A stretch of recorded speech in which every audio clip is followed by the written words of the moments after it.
We saw almost an absolute flight out of CoCos yesterday. There was a rapid repricing. People were reassessing their risk. But do you think that that was a little bit overdone, considering that, you know, all of these regulators came out to suggest that it isn't the case when it relates to other European banks, and it was specifically implied in the term sheet, despite the fact that it didn't just follow the normal order of things, that the shareholders didn't get wiped out? Well, first of all, thank you. It's a pleasure and an honor to be here. Very happy. So regarding your question, was it an overreaction? Somewhat, yes. But I think what we've seen is time and time again, governments can rewrite the rules.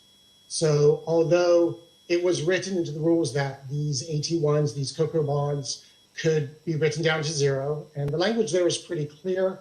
However, what trips that, not exactly 100% clear.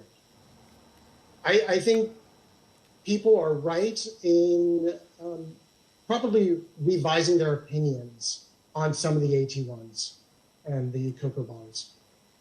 I've got to ask you, it's almost as though that you might have had some of the holdings in AT1s yourself. Were you active in that when it comes to Europe? And does it make you rethink, I suppose, investing in them in future?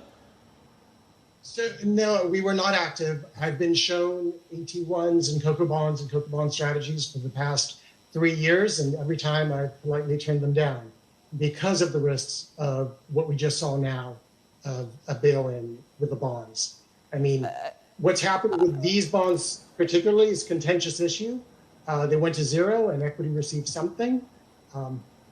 But I feel that there may be a large element of Swiss political involvement here, vying not to completely wipe out all the individual retail investors and Swiss citizens that own the equity here, and also not to completely wipe out the Saudi National Bank state after they took a $1.5 billion or 9.9% stake in Credit Suisse just in November as part of the Swiss lenders' $4.2 billion capital raise.